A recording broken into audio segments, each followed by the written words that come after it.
Montana's autumn sky stretched vast and indifferent above the forest as the storm rolled in. Lightning cut jagged paths across dark clouds, illuminating a desperate scene below. A woman with silver-streaked hair clung to the back of a massive black horse as they thundered through the pines. Behind them, flames clawed at the night, consuming everything in their path. "Go, storm, we have to live." Morgan Wade's voice cracked against the wind as she leaned forward, her body molding to the animal's powerful movements. The horse's hooves pounded against earth and rock, each stride carrying them farther from the inferno. When they reached a swollen creek, Storm hesitated momentarily before plunging into the rushing waters. The sudden force knocked Morgan sideways. Her fingers slipped from the horse's mane, and darkness claimed her as the cold water closed overhead.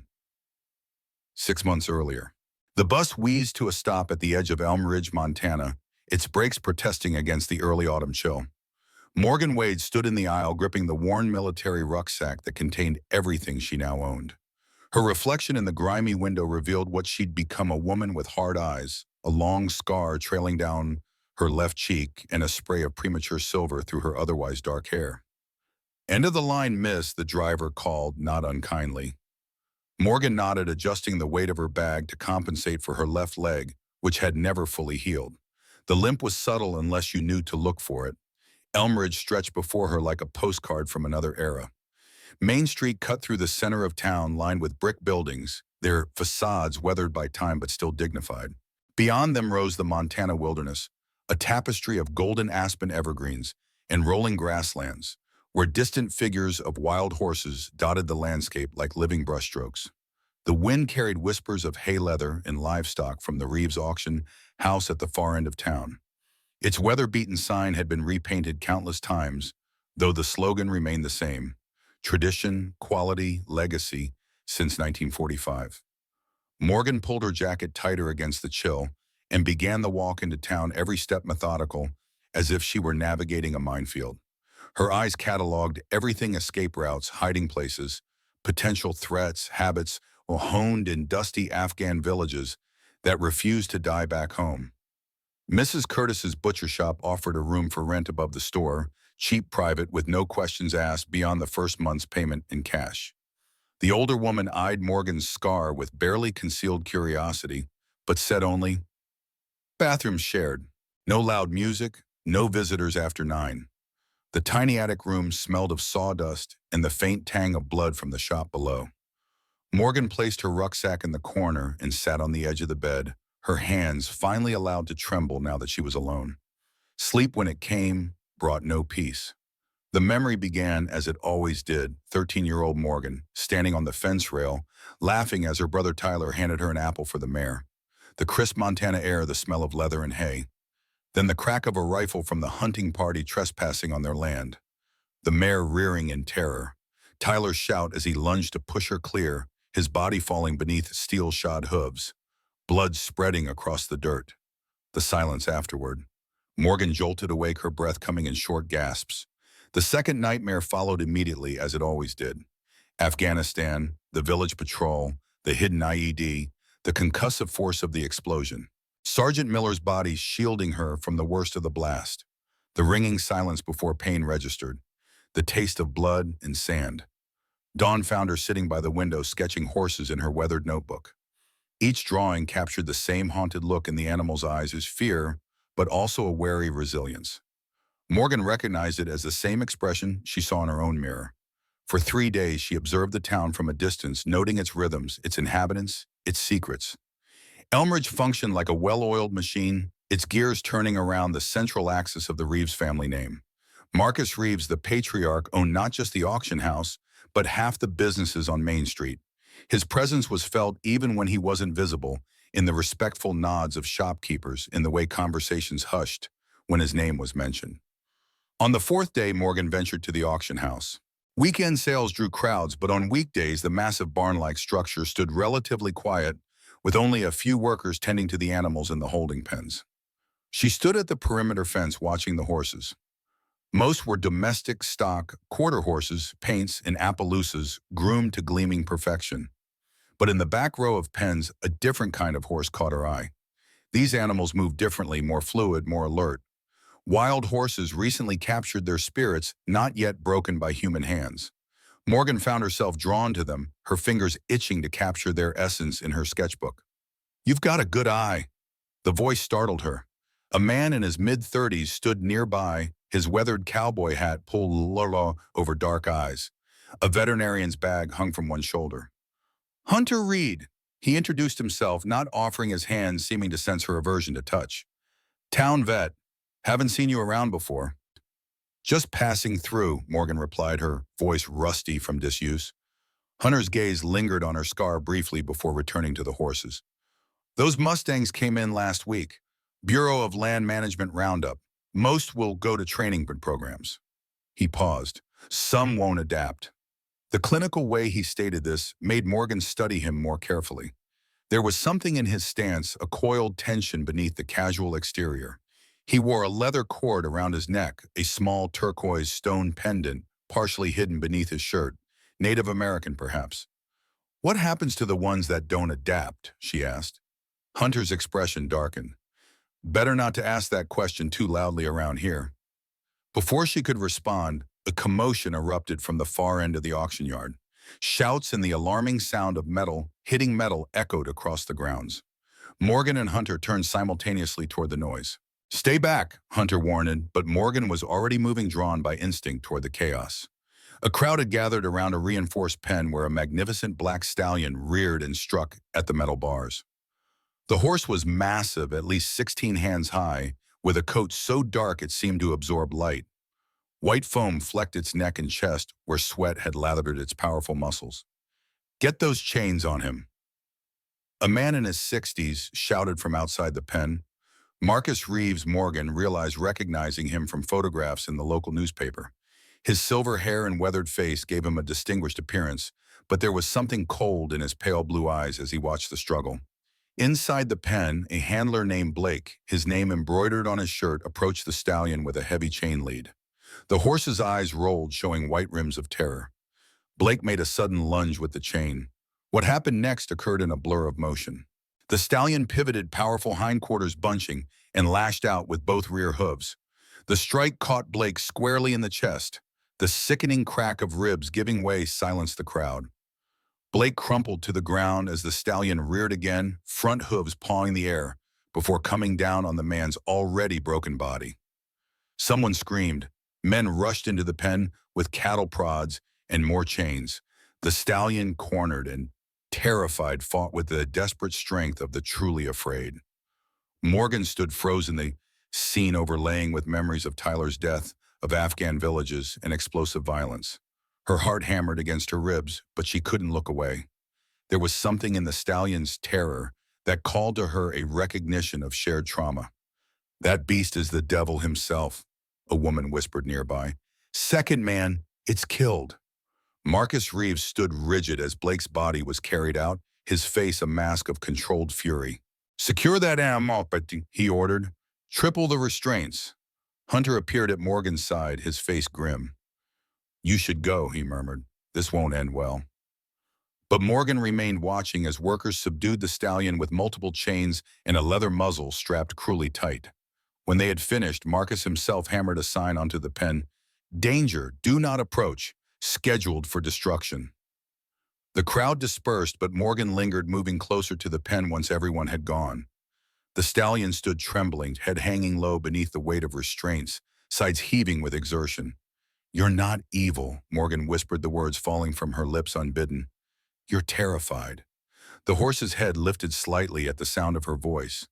Their eyes met across the distance, and something passed between them, a current of understanding that made Morgan's breath catch. "He recognizes something in you, just as you see something in him." Morgan turned sharply to find an elderly woman standing nearby. Clara Whitefeather's white hair was braided in a thick plait down her back, her dark eyes deep-set in a face mapped with wrinkles. Despite her age, she stood straight, dignity in every line of her body. "I don't know what you mean," Morgan said, defensive. Clara smiled gently. "You and that horse share the same wound. You both carry pain that others cannot see." She gazed past Morgan to the distant mountains. "As does this land, all covered in invisible scars." Morgan felt exposed as if this stranger had peered directly into her most private thoughts. You don't know anything about me. I know the signs of a warrior who has seen too much death, Clara replied, just as I know when a horse has been mistreated until its spirit breaks. She nodded toward the stallion. That one hasn't broken yet. That's why Marcus fears him. Marcus Reeves doesn't strike me as a man who fears anything, Morgan said. Clara's laugh held no humor. Every man fears something, child. Marcus fears what he cannot control. She lowered her voice. He plans to build a luxury resort on sacred land where the wild horses have roamed for centuries, land that once belonged to my people. Morgan frowned. What does that have to do with me? Perhaps nothing. Perhaps everything. Clara reached into her pocket and pressed something into Morgan's hand, a small, smooth stone with a natural hole through its center. A seeing stone, for when the path ahead grows dark. Before Morgan could respond, Clara walked away, her movements graceful despite her age. Morgan looked down at the stone, turning it over in her palm before slipping it into her pocket. Over the next several days, Morgan found herself returning to the auction yard, drawn to the black stallion like a moth to flame. She would stand silently near his pen, sketchbook in hand, capturing his form on paper. The stallion, whom she'd begun to think of as Storm for the thunderous power in his movements, seemed to grow accustomed to her presence. He no longer lunged at the fence when she approached, instead watching her with wary intelligence. One evening, as Morgan sketched a small figure sidled up beside her, the boy couldn't have been more than 12, skinny as a fence post, with a baseball cap pulled low over his eyes. A jagged scar from what looked like a burn marked the side of his neck, disappearing beneath his collar. You're the lady who keeps coming to see the devil horse, he said, his voice carrying a hint of awe. Morgan continued sketching. He's not a devil, he's just scared. The boy edged closer to look at her drawing. You're good, real good, makes him look different, not so scary. What's your name? Morgan asked. Max Reeves. He straightened slightly as if the name carried weight. Morgan glanced at him with new interest. You're related to Marcus Reeves. He's my grandpa. Max's expression clouded. He says I shouldn't talk to strangers, especially ones who hang around the auction yard. He hesitated, then pulled a folded newspaper clipping from his pocket. But I thought you should see this. Found it in Grandpa's study. Morgan unfolded the yellowed paper. The headline read, Local activist found dead in apparent accident. The photo showed a man in his 30s standing proudly beside a herd of wild horses. The caption identified him as David Reed, outspoken opponent of development on public lands and advocate for wild horse preservation. When was this? Morgan asked, studying the face that looked strangely familiar. 20 years ago, Max replied. Before I was born. He glanced nervously over his shoulder. I gotta go. Grandpa will be looking for me. Before Morgan could ask more questions, Max darted away, vanishing between the buildings like a shadow. That night, Morgan hiked up to Black Crest Mountain, where her grandfather's abandoned cabin stood. The old structure had been empty for years, but Morgan remembered summers spent there as a child before Tyler's death, before everything changed. The cabin had been her grandfather's sanctuary, a place where he documented the wild horses that roamed these mountains. The building was in disrepair. Its roof partially collapsed on one side, but the main room remained intact.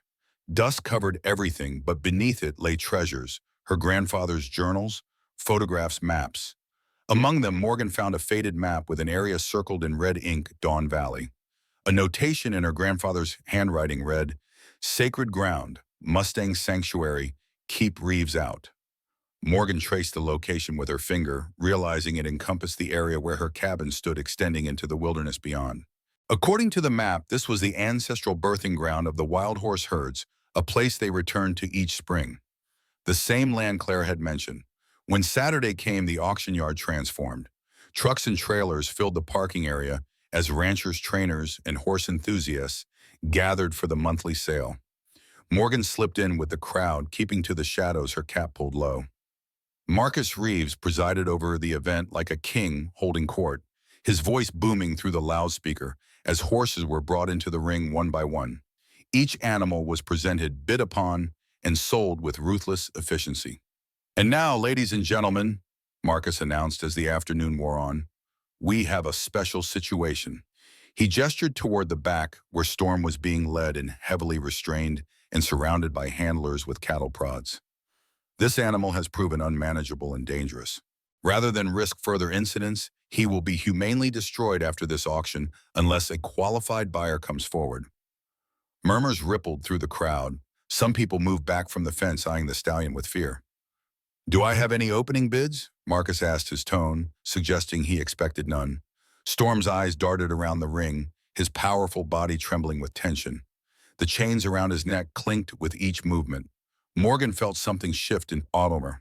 A decision crystallized with sudden clarity. Before she could second-guess herself, she stepped forward. $1, she called, her voice carrying across the suddenly silent auction yard. All eyes turned to her. Marcus's expression darkened as he recognized her. "Miss, this animal has killed 2 men," he said, his voice hard. "This isn't a pet for an amateur." Morgan held his gaze. $1, she repeated. Marcus stared at her for a long moment, challenge in his eyes. "You understand there are no refunds, no liability on our part when this animal injures or kills you." "I understand." A tense silence filled the ring. Finally, Marcus brought down his gavel with a sharp crack that made Storm flinch. "Sold," he said coldly, "for $1. The crowd parted as Morgan approached to claim her purchase. Storm's handlers looked at her as if she had lost her mind. "Your funeral lady," one muttered, thrusting the lead rope into her hand. Marcus stepped down from his platform, moving close enough that only Morgan could hear his next words. "You don't know what you're doing," he said, his voice low and dangerous. "That horse is a killer." Morgan met his gaze steadily. "I've seen killers, Mr. Reeves. I've seen death up close." She touched the scar on her face. "This isn't the face of a killer. It's the face of fear." Something flickered in Marcus's eyes, surprise perhaps, or recognition. But it was quickly replaced by cold anger. "Get that animal off my property," he said, turning away. Morgan took a deep breath and turned to Storm. The stallion stood rigid, eyes rolling, muscles bunched in preparation for flight or fight. "Easy," she murmured, not moving closer, not trying to pull on the lead. "We're leaving this place." She began walking slowly toward the exit, not looking back, the lead rope slack between them. For a heart-stopping moment, she thought Storm would refuse to move. Then, to the astonishment of onlookers, the stallion took one hesitant step forward, then another, following her at a distance. As they passed through the gates, Morgan caught sight of Hunter Reed watching from the shadows, his expression unreadable. Their eyes met briefly before he melted away into the crowd. Max stood near the parking lot, his eyes wide with disbelief and something like admiration. "Where are you taking him?" he asked as Morgan passed. "Home," she replied simply. The walk to Black Crest Mountain was long and tense. Morgan maintained a steady pace, stopping whenever Storm balked, never pulling on the lead, never rushing him. By the time they reached the cabin, dusk had fallen, painting the mountains in shades of purple and gold. The corral behind the cabin was overgrown but structurally sound. Morgan opened the gate and stepped aside, allowing Storm to enter on his own. The stallion hesitated at the threshold, nostrils flaring as he scented the unfamiliar territory. Finally, he stepped into the enclosure, moving to the far corner where he could watch her. Morgan closed the gate but didn't approach him. Instead, she removed all but one of the chains, leaving them draped over the fence post. The single lead rope she left attached to his halter, long enough that it wouldn't restrict his movement within the corral. "This is your space," she told him quietly. "I won't force you to do anything." As darkness fell, Morgan sat on the cabin's porch, watching as Storm paced the perimeter of his enclosure, testing boundaries, searching for weaknesses. His movements were powerful but controlled his intelligence, evident in every calculated step. Morgan opened her sketchbook and began to draw by the light of a lantern, capturing the stallion's silhouette against the backdrop of mountains. For the first time in years, she felt the faintest stirring of peace. That night she slept in her grandfather's old bed, the springs creaking beneath the weight of memories. Outside, Storm finally grew still, his dark form visible through the window as he stood beneath the stars, head lowered but ever watchful. When morning came, Morgan woke to the sound of an approaching vehicle. Instantly alert, she moved to the window hand, automatically reaching for a weapon that was no longer there. An old pickup truck was winding its way up the mountain road, dust billowing behind it. Storm noticed too. He snorted, head-high, ears pricked toward the sound. The truck stopped a respectful distance from the cabin. Hunter Reed stepped out carrying a bag of feed and what looked like medical supplies. Morgan met him on the porch, her posture guarded. "How did you find me?" "Everyone knows about this place," Hunter replied. "Your grandfather was well respected around here." He nodded towards Storm. "Brought some supplies. Figured you might need them." Morgan studied him, trying to place why he looked familiar beyond their brief encounters. The newspaper clipping Max had shown her flashed in her mind David Reed standing proudly beside wild horses. The resemblance was subtle but unmistakable. "You're David Reed's son," she said, not a question. Hunter's expression didn't change, but something in his eyes hardened. He corrected. "He died a long time ago." The newspaper said it was an accident. Hunter's laugh held no humor. "That's what the official report said." He set the supplies on the porch. "Your stallion needs those wounds treated. The halters rubbed him raw." Morgan glanced at Storm, noticing for the first time the angry abrasions around his face and neck. "I was going to remove it completely." "Not yet," Hunter advised. "Give him time to trust you first, otherwise you'll never catch him again." He reached into his pocket and pulled out a small jar. "Herbal salve, Clara Whitefeather's recipe. Works better than anything from a pharmacy." "Why are you helping me?" Morgan asked directly.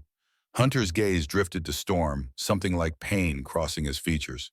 "Because that horse deserves better than what Marcus had planned for him." He started back toward his truck, then paused. "Word of advice, Marcus Reeves doesn't take kindly to being challenged. Watch your back." After Hunter left, Morgan approached the corral with the salve.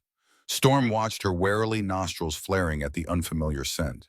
"This will help," she told him, showing him the jar before setting it on the fence post. Then she did something unexpected. She sat down on the ground cross-legged just outside the corral.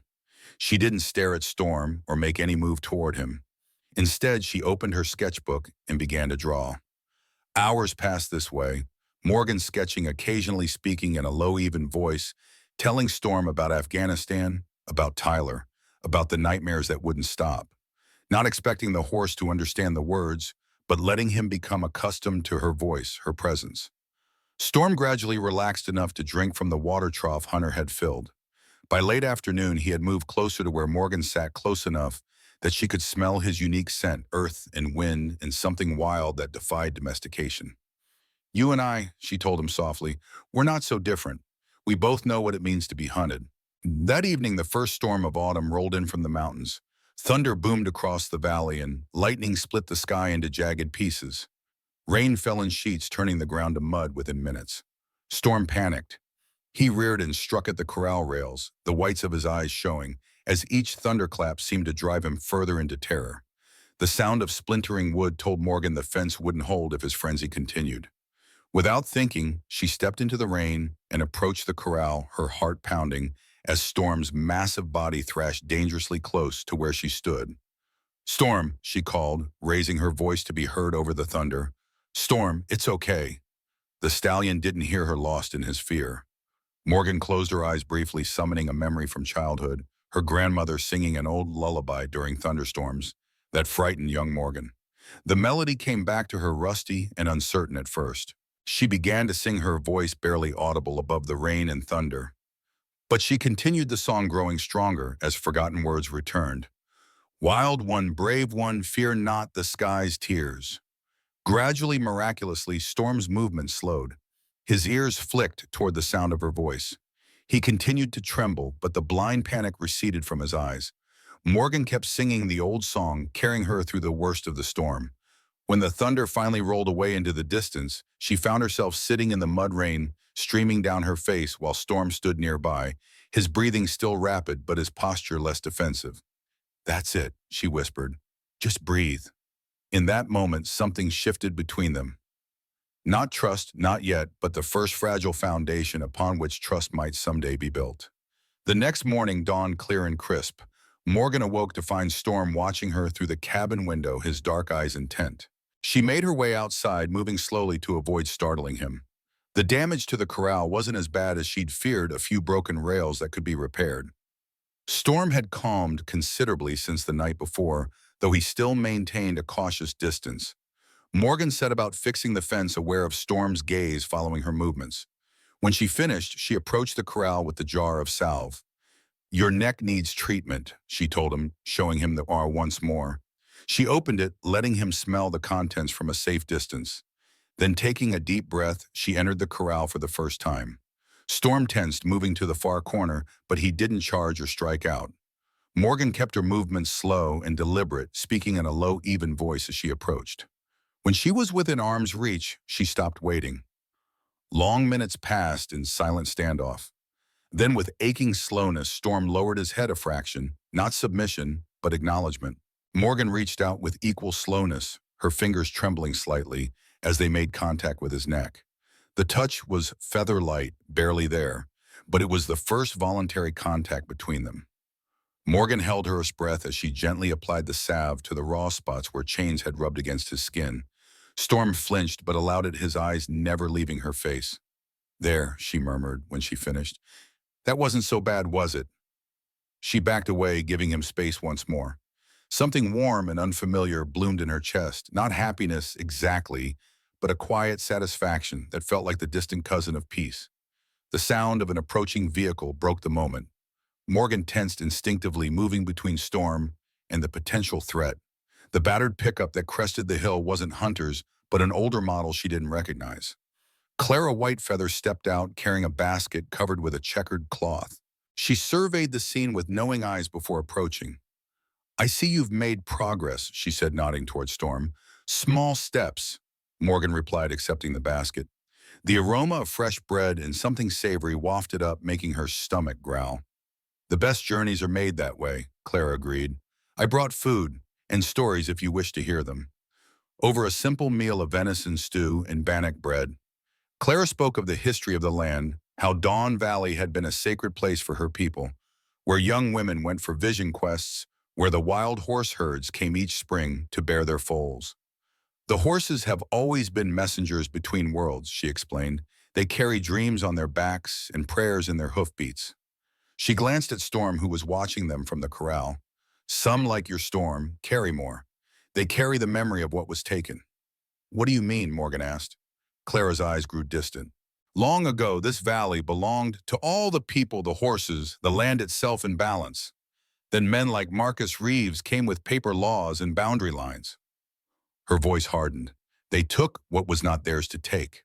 First the land, then the horses, breaking their spirits for profit." "That's what David Reed fought against," Morgan said, remembering the newspaper clipping. Clara nodded, her expression grave. "David was a good man. He understood the old ways, though he was not of my people. He protected the horses, documented the illegal roundups, the cruel treatment." She paused. "His death was no accident." "You think Marcus Reeves was responsible?" "I know he was," Clara replied with quiet certainty. "As does his son Hunter." Morgan frowned. "Why hasn't Hunter done anything about it?" "What can be done without proof? Marcus Reeves owns half the county, including the sheriff's department." Clara rose to leave, her movements betraying her age, despite her straight posture. "Be careful, Morgan Wade. You've stepped into an old war." After Clara left, Morgan sat on the porch watching as shadows lengthened across the valley. Storm had grown restless again, pacing the perimeter of the corral with renewed agitation. "What is it?" she asked him, rising to approach the fence. The stallion's ears were pricked forward, his attention focused on something in the trees beyond the cabin. Morgan followed his gaze, scanning the forest edge. At first, she saw nothing. Then a flash of movement caught her eye, someone retreating into the deeper woods. Morgan's instincts, honed by war, thrummed with warning. Someone had been watching them. That night, she slept fitfully, waking at every sound.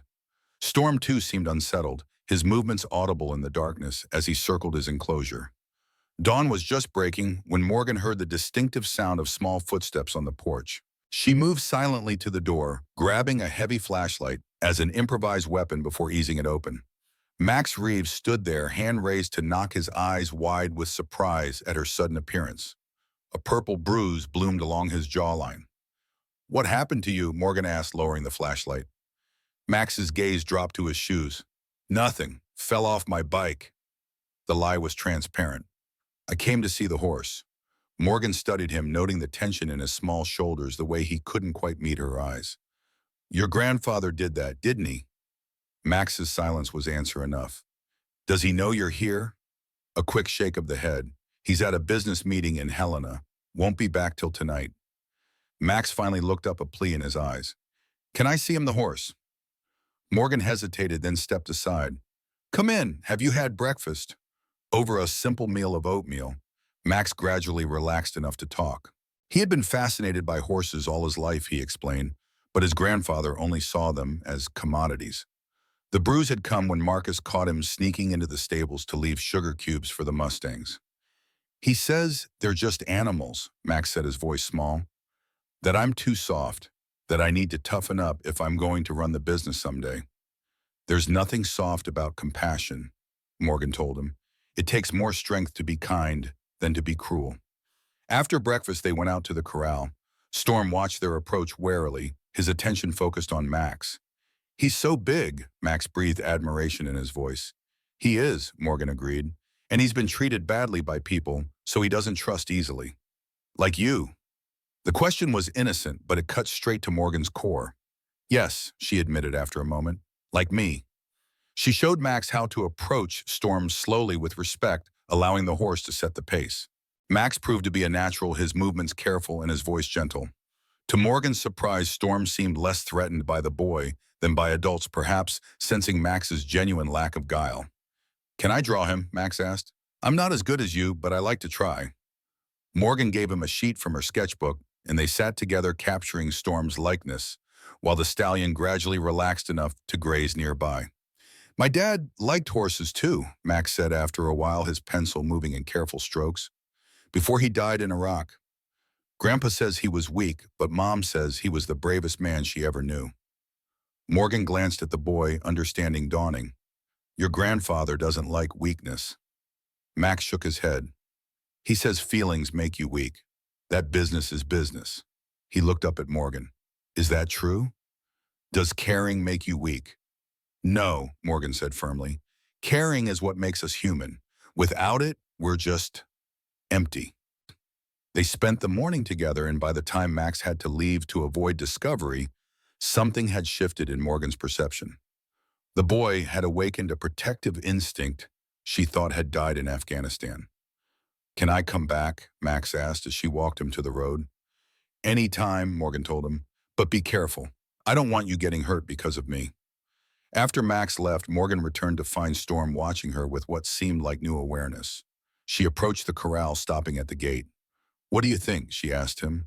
Should we try something new today? She opened the gate and stepped back, leaving it wide. Storm eyed the opening suspiciously, making no move toward it. It's your choice, Morgan told him. Stay or explore. I won't force you either way.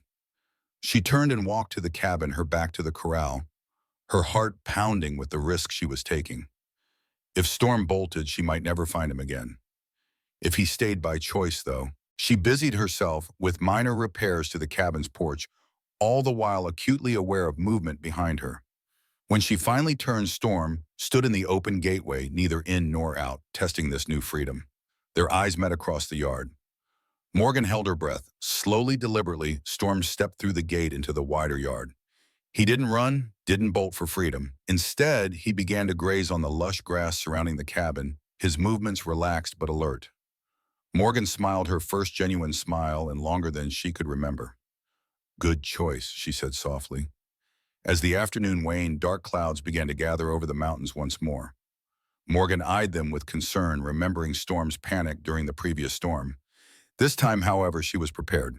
She began singing the lullaby before the first thunderclap, her voice stronger now with practice. Storm's head came up at the sound, ears pricked toward her. When thunder rumbled in the distance, he tensed but didn't bolt. Instead, to Morgan's amazement, he moved closer to her, seeking the comfort of her voice. They weathered the brief storm together on the porch, Morgan singing softly while rain drummed on the roof, and Storm standing nearby, trembling slightly, but no longer lost to panic. When the rain passed, leaving the world washed clean and glistening, Morgan reached out slowly. Storm held his ground, allowing her hand to rest briefly on his damp neck. We're getting there, she told him, one storm at a time. The moment was broken by the sound of a vehicle approaching, moving too fast, engine roaring with unnecessary power. Morgan stepped off the porch as a luxury SUV skidded to a halt in front of the cabin, spraying gravel. Marcus Reeves emerged, his face dark with anger. Behind him sat Max, his expression a mixture of fear and misery. "So this is where you've been sneaking off to," Marcus said, his voice dangerously soft as he addressed his grandson before turning to Morgan. "Ms. Wade, I see you've been entertaining my grandson without permission." Storm retreated to the corral, sensing the tension in the air. Morgan stepped forward, placing herself between Marcus and the horse. "Max is welcome here any time," she said calmly. "He has a way with horses."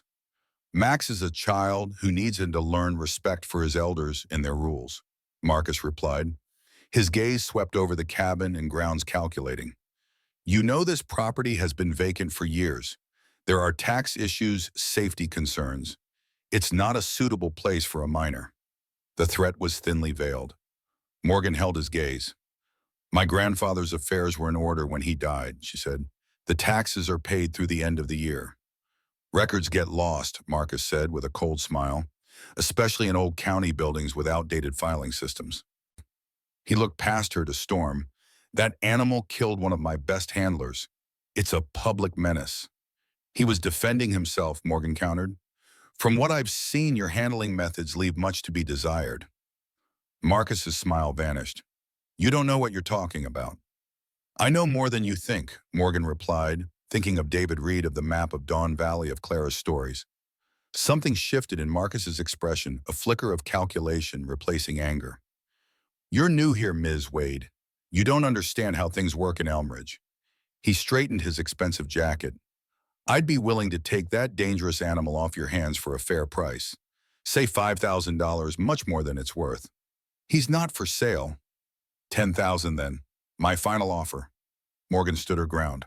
"Storm stays with me." Marcus's face hardened. "You're making a mistake. That horse is wild. It can't be tamed." "I'm not trying to tame him," Morgan said. "I'm giving him space to heal." "Healing," Marcus scoffed. "You sound like that old Indian woman filling people's heads with nonsense about sacred lands and spirit animals." He turned toward the SUV. "Come along, Max. We're leaving." Max glanced at Morgan, apology in his eyes before following his grandfather. As they drove away, dust billowing behind them, Morgan had the distinct feeling that a line had been crossed, a challenge issued that would not go unanswered. Storm approached from behind, his warm breath tickling her shoulder as if offering silent support. Morgan reached back to touch his neck, drawing strength from the solid presence of the animal she had begun to consider not as a possession, but as a companion on a shared journey. "We'll be ready," she promised him, on whatever comes next. On the mountain ridge above them, a solitary figure watched through binoculars as the SUV departed. Hunter Reed lowered the glasses, his expression troubled. The confrontation below confirmed his suspicions. Marcus Reeves had set his sights on Morgan Wade and her Mustang, which meant Hunter's carefully laid plans would need to accelerate. 20 years was a long time to wait for justice, but his father had taught him patience. The wild horses had waited longer still for their freedom. He turned his gaze to Dawn Valley, where the shadows of clouds raced across ancient grasslands, and thought of promises made long ago. Soon the truth would come to light. Soon the land would remember its true guardians. Hunter tucked the binoculars into his pack and disappeared into the forest, moving as silently as the wind. The days that followed took on a rhythm of their own. Morgan rose with the sun, spending her mornings repairing the cabin and afternoons with Storm. Each day brought small victories. Storm allowing her to touch him for longer periods, accepting a brush across his coat, coming when she called his name. Max visited whenever he could escape his grandfather's watchful eye, usually bringing small offerings, a handful of carrots, a book about horse behavior, or news from town. Through him, Morgan learned that Marcus was pushing forward with plans for Reeves Heritage Resort, a luxury development that would transform the wilderness around Dawn Valley into an exclusive playground for the wealthy. "He's having a big presentation at Town Hall next week," Max explained as he helped Morgan clean Storm's hooves. "Everyone important will be there." Morgan nodded, filing the information away. "Your grandfather seems determined." "He's always like that when he wants something," Max said. "Mom says he's driven, but—" He trailed off, his attention focused on Storm's massive hoof cradled carefully in his small hands. "But," Morgan prompted gently. Max shrugged, his shoulders tense.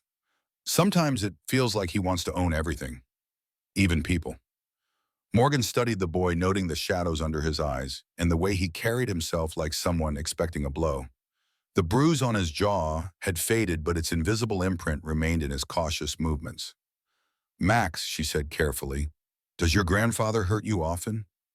The boy set down Storm's hoof and busied himself with the pick, avoiding her eyes. "Only when I disappoint him." A cold anger settled in Morgan's chest. She knew that kind of conditional love had seen its damage in her own family after Tyler's death. Her father had retreated into bitterness, her mother into grief. Morgan had been left to navigate the wreckage alone until the military offered escape. "No one has the right to hurt you," she told Max firmly, "no matter what you've done or haven't done." Max looked at her, then his eyes too old for his young face. "Grandpa says discipline builds character." "There's a difference between discipline and cruelty." Storm nudged Max gently with his nose, as if sensing the boy's distress. Max reached up automatically to stroke the horse's muzzle, and Morgan observed with quiet wonder how the massive animal lowered his head to accommodate the child's height. The stallion, who had killed 2 grown men, was infinitely gentle with the boy. Later that afternoon, Hunter arrived with supplies and news. Marcus had filed a complaint about the cabin, claiming it was structurally unsound and posed a danger to anyone visiting the property, particularly his impressionable grandson. "The county inspector is a friend of his," Hunter explained, helping Morgan unload feed and lumber from his truck. "He'll find whatever violations Marcus wants him to find." Morgan surveyed the cabin critically. The structure was weathered but solid, nothing that couldn't be brought up to code with some work. "How long do I have?" "A week, maybe 2, before they send someone out," Hunter replied. "I know a contractor in Shepherd Creek who owes me a favor. He could help with the major repairs." Morgan nodded her thanks, though pride made the acceptance of help difficult. Afghanistan had taught her both the value of allies and the danger of dependency. Hunter seemed to read her thoughts. "Accepting help isn't weakness," he said, leaning against his truck. "My father tried to fight Marcus alone. Look how that ended." "Tell me about your father," Morgan said, studying Hunter's face. The resemblance to the man in the newspaper clipping was stronger, in certain lights the same determined set of the jaw, the same intensity in the eyes. Hunter's expression closed briefly before he seemed to make a decision. He was a wildlife biologist, studied the wild horse herds, documented their migration patterns, their family structures. He proved they weren't just animals, they were complex societies with traditions passed down through generations. And that put him at odds with Marcus Reeves. Hunter nodded. "Marcus wanted to develop Dawn Valley. My father had evidence the land was protected under historical preservation laws because of its significance to both the native tribes and the Mustang herds." His voice tightened. He was gathering final documentation when he had his accident. "What happened?" "Official report says he was thrown from his horse while checking fence lines. Broke his neck." Hunter's laugh held no humor. "Only problem is my father was an expert rider, and the horse they claimed through him was his most trusted mount." "You think he was murdered?" Morgan said quietly. "I know he was," Hunter replied, his voice flat. "But knowing and proving are different things." Morgan thought of her own losses, Tyler, her squad in Afghanistan, and the hollow ache of justice denied. "Is that why you came back to Elm Ridge to find proof?" Hunter held her gaze. "I came back to finish what my father started." He hesitated. "When you bought Storm, I thought you might be working for Marcus, some kind of setup. Then I saw how you were with him and—" He shook his head. "Let's just say I recognized a kindred spirit."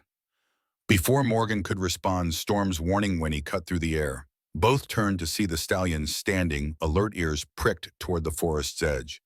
Hunter tensed. Someone's watching. Morgan was already moving, scanning the tree line with the practiced eye of a soldier.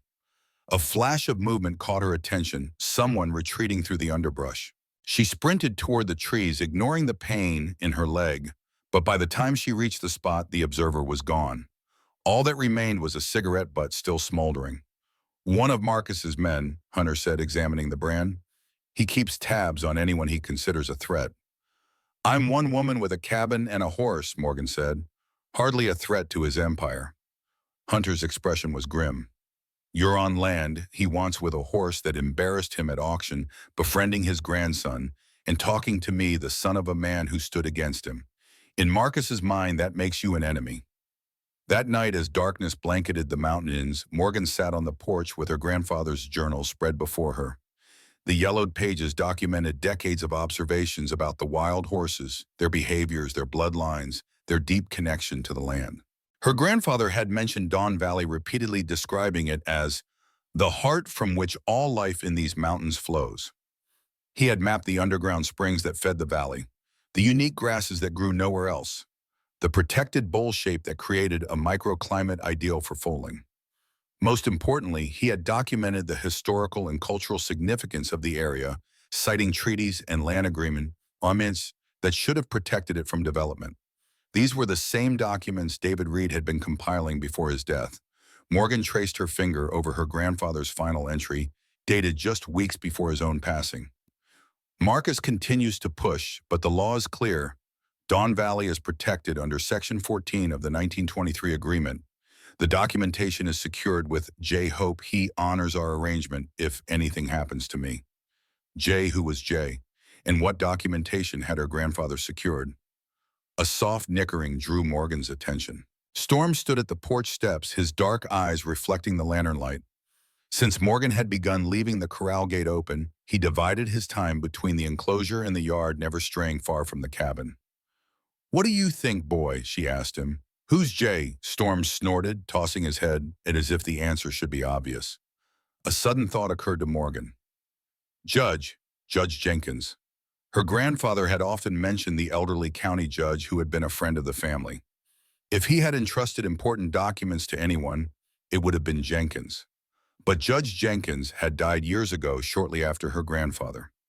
Who would have his papers now? The next morning brought unexpected visitors. Clara arrived with an elder from her tribe, a dignified man introduced simply as Thomas. His weathered face spoke of a lifetime under Montana skies, and he carried himself with quiet authority. "We came to see the horse," Clara explained as they approached the corral where Storm grazed peacefully. "Thomas is our oldest memory keeper." The old man said nothing at first, simply observing Storm with keen eyes. The stallion raised his head, returning the gaze with equal intensity. For several minutes, human and horse regarded each other in silence. "He carries the old blood," Thomas finally said, his voice like dry leaves rustling. "From the first horses that returned to these lands before the white men came." He nodded to himself. A spirit horse. Morgan had never been particularly spiritual. Her faith eroded by war and loss, but something in the old man's certainty gave her pause. "What does that mean?" "It means he was born for a purpose," Thomas replied. "As were you." He turned to Morgan, his dark eyes penetrating. "The scars we carry are not accidents. They are messages written on our bodies by the Creator, reminding us of the path we must walk." The words resonated uncomfortably close to things Morgan's therapist had suggested during her mandatory counseling after Afghanistan. She had dismissed such sentiment then as empty platitudes. Now standing before this elder, who spoke with such conviction, she wasn't so sure. Clara stepped forward. "Thomas has come to share knowledge about Don Valley, knowledge that might help protect it." The three sat on the porch while Thomas unfolded a hand-drawn map much older than the one in Morgan's grandfather's journal. The brittle paper showed Don Valley not as an isolated location, but as part of a larger sacred landscape. "Our people have held ceremonies here since before memory." Thomas explained, his gnarled finger tracing the contours of the valley. "The first vision quest, the first healing circles. When the horses returned to our lands, they recognized this place as their own medicine ground." "Returned?" Morgan asked, puzzled. Thomas nodded. "The horses were here long ago before they disappeared. The Spanish did not bring horses to us, they returned our relatives who had been lost." He tapped the map. "This valley remembers them. The earth holds their hoof prints like memories." Clara leaned forward. "What Thomas is saying is that Don Valley has protection beyond what white man's law provides. It has cultural heritage status that supersedes development rights." "My grandfather mentioned something similar," Morgan said, showing them the journal entry. "He referenced documentation secured with someone called Jay." Clara and Thomas exchanged glances.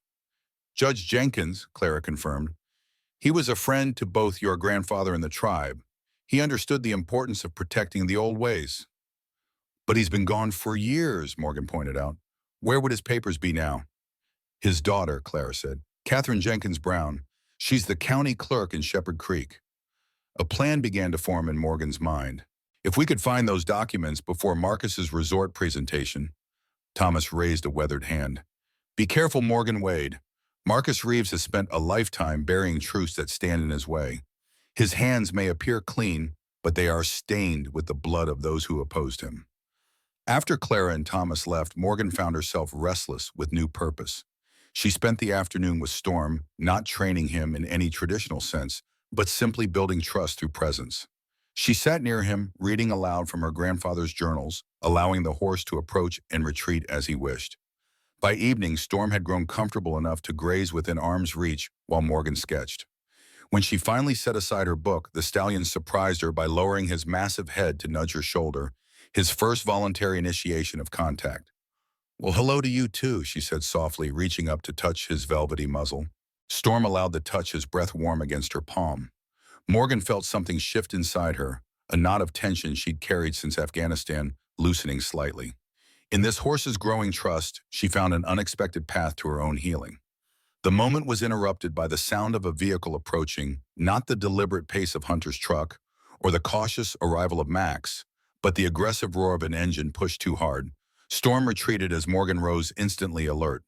Two pickup trucks crested the hill, both bearing the Reeves Ranch logo on their doors. They skidded to a halt in front of the cabin, and four men emerged, ranch hands Morgan recognized from the auction yard, including the one who had handled Storm. Can I help you, Toyn? Morgan asked, her voice calm despite the adrenaline surging through her system. The lead man, a weathered cowboy in his 40s with cold eyes, spat tobacco juice at the ground near her feet. Mr. Reeves sent us to check on his grandson's safety. His gaze slid past her to where Storm stood watching, and to make sure that killer horse is properly secured. As you can see, everything's fine, Morgan replied. Storm's not a threat. The man laughed without humor. Tell that to Blake's widow. He took a step closer. Mr. Reeves is concerned about the structural integrity of this property, wants us to do an inspection. The threat was barely veiled. Morgan stood her ground, grateful that Max wasn't visiting today. This is private property. You're not welcome here. Way I hear it, ownership of this place is in question, another man said, moving toward the cabin. Tax issues and such. Morgan felt a cold certainty settle over her. This was no inspection. It was intimidation, perhaps something worse. Her hand instinctively reached for a weapon that wasn't there, a habit from combat zones that had never quite faded. I'm asking you to leave, she said, her voice hardening with authority that had once commanded troops. The lead man smirked. Or what? The sudden thunder of hooves answered his question. Storm charged from behind Morgan, his massive form somehow materializing between her and the intruders.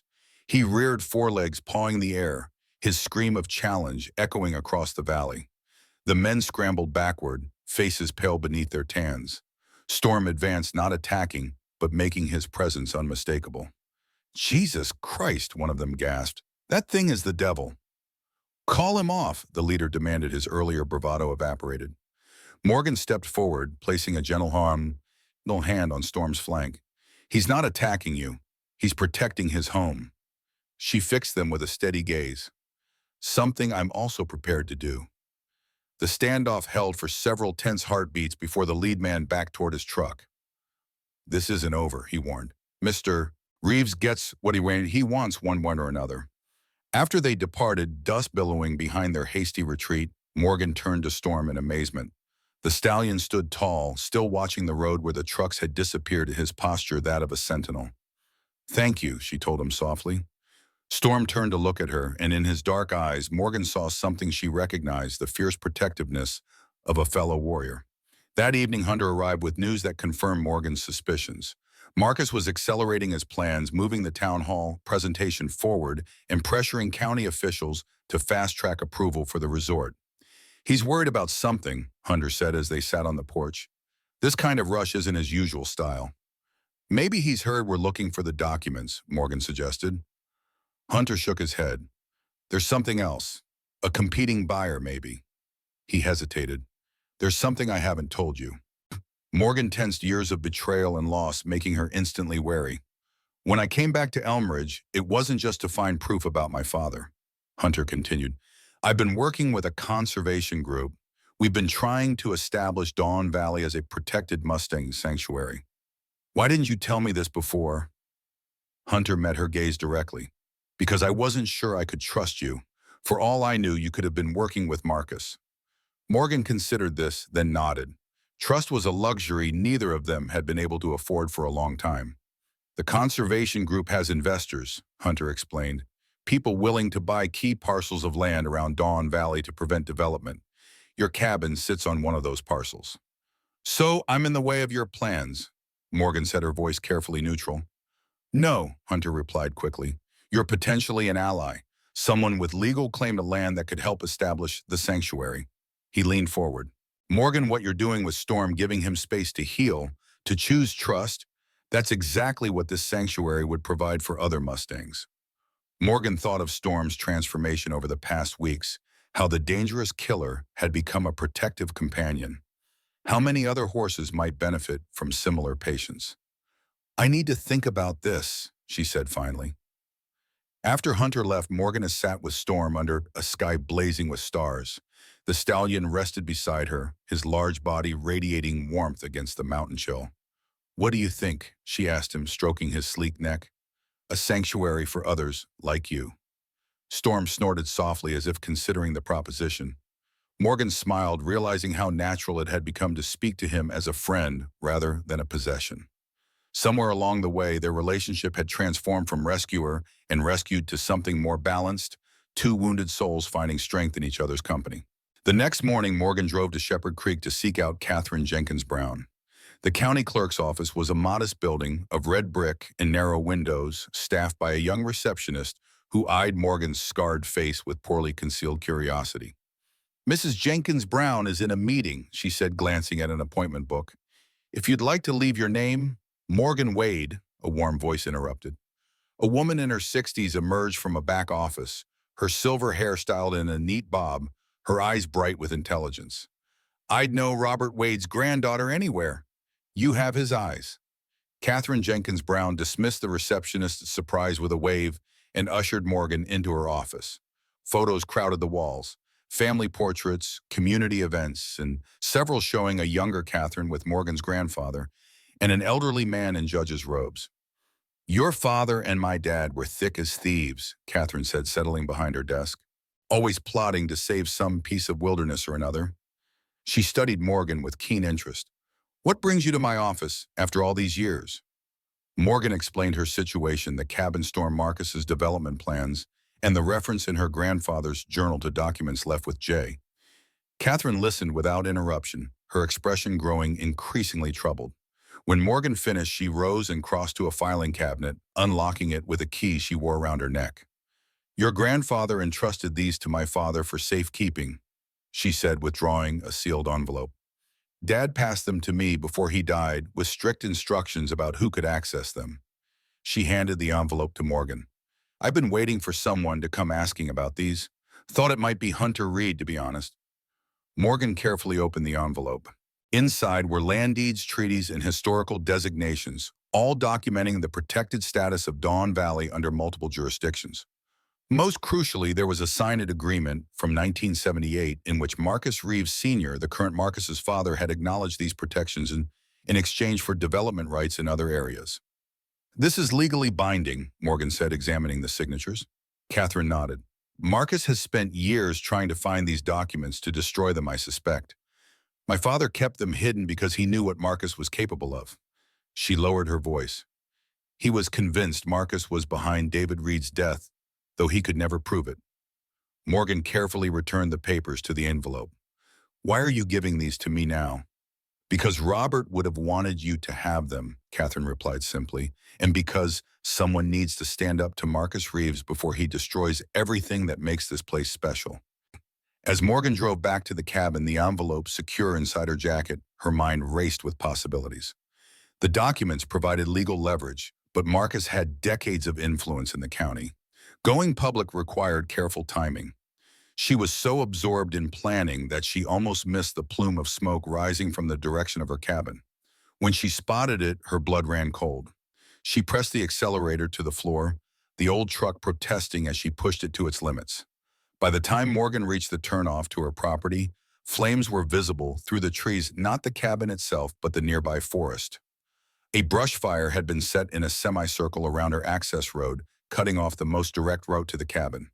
Morgan abandoned the truck and proceeded on foot, staying low to avoid the worst of the smoke. The fire wasn't large yet, but the direction and placement made its purpose clear. This was no accident. Someone had deliberately set it to block her return, which meant Storm was in danger. Morgan pushed through the underbrush, taking a game trail that circled around the fire's perimeter. Her leg ached from the uneven ground, but adrenaline kept her moving. 20 minutes of hard hiking brought her within sight of the cabin. The structure itself wasn't burning, but three men were attempting to corral Storm, who was evading them with the fluid grace of a wild creature. One man held a tranquilizer gun, while the others tried to herd the stallion toward him with cattle prods. Storm reared and struck out, keeping his distance, but clearly tiring. The men were wearing Reeves Ranch jackets. Cold fury washed over Morgan. Without conscious thought, she picked up a fallen branch and emerged from the tree line. "Get away from my horse." The men turned in surprise. The one with the tranquilizer gun recovered first, swinging the weapon toward Morgan. "Mr. Reeves says the horse is dangerous. We're taking it in for public safety. The only danger here is you," Morgan replied, advancing steadily. "Put down the gun and leave my property." The man's finger tightened on the trigger. "Lady, you don't want to—" His words cut off as Storm charged, inserting himself between Morgan and the threat. The stallion's teeth snapped inches from the man's arm, causing him to stumble backward and fire the tranquilizer dart wide. In the chaos that followed, Morgan used the branch to knock the cattle prods from the other men's hands. Storm circled the group, keeping them contained with threatening passes that never quite made contact. "Your boss sent you to steal my horse," Morgan said, her voice deadly calm. "That's a felony. So is arson." The men exchanged nervous glances. Without their weapons, confronted with an angry woman and a protective stallion, their advantage had evaporated. "Marcus said you'd be detained by the fire," the leader muttered, confirming Morgan's suspicions. "Get off my land," Morgan ordered. "And tell Marcus that if anything happens to me or Storm, those documents I found today go straight to the FBI." The mention of documents sent a visible ripple of unease through the men. They retreated to their truck, casting wary glances at Storm, who stood like a sentinel beside Morgan, until they were gone. Once they were alone, Morgan's legs nearly buckled with delayed shock. She leaned against Storm's solid presence, the stallion standing steady beneath her weight. "We need to move," she told him, scanning the horizon where smoke still rose from the brush fire. "It's not safe here anymore." That night, Morgan made camp in a hidden meadow, a mile from the cabin, close enough to monitor it, but far enough to avoid another ambush. Storm grazed nearby, raising his head periodically to scan their surroundings with senses far keener than human. Morgan had called Hunter from a payphone in town, arranging to meet the following day.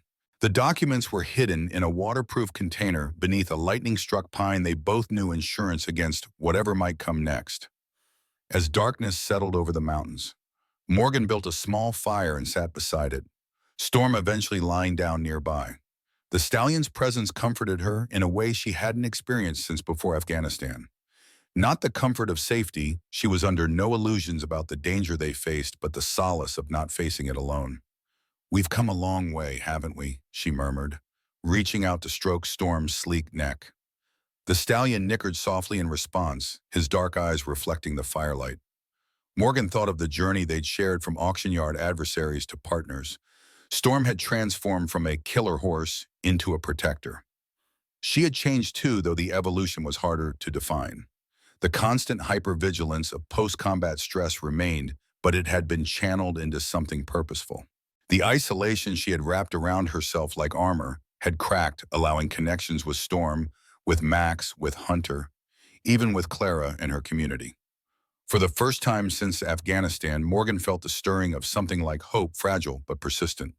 Dawn found her still beside the dying embers, Storm standing guard nearby. The stallion's ears pricked forward suddenly, alerting Morgan to an approaching presence. She rose silently, moving to Storm's side with the natural synchronicity they had developed. "Morgan, so," Max's voice called softly from the trees. "Are you here?" The boy emerged from the forest, his face smudged with dirt and his clothing torn. When he saw Morgan, a relief washed over his features. "I went to the cabin, but you weren't there," he said, rushing toward her.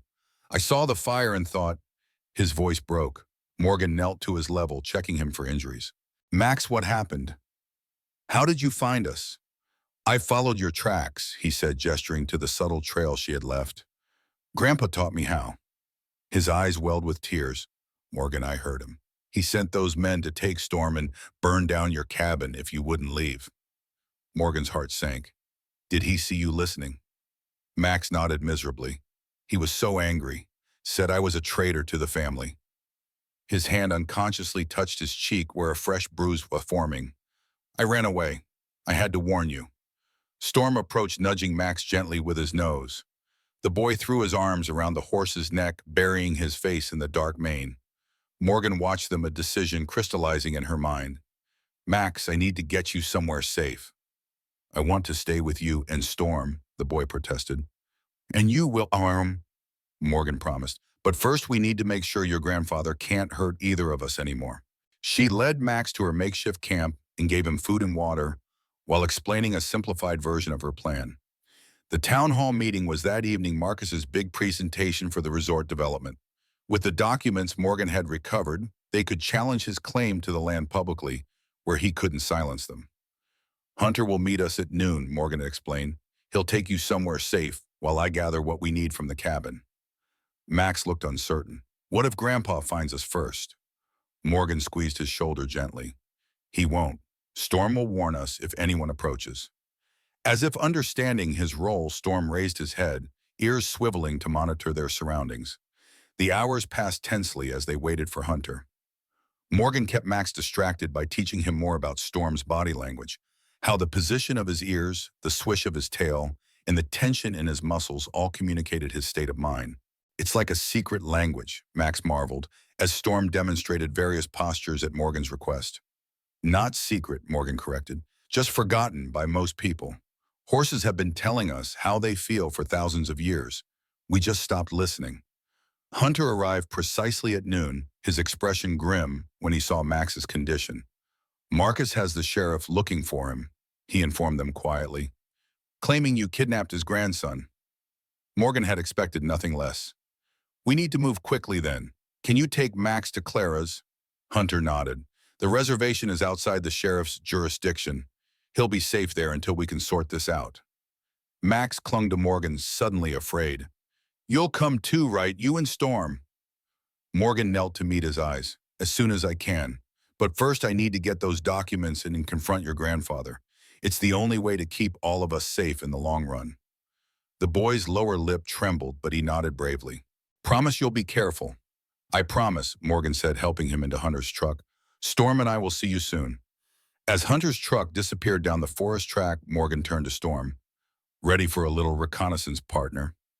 The stallion snorted as if accepting the challenge. Morgan approached the cabin cautiously, circling through the woods to ensure no one was waiting in ambush.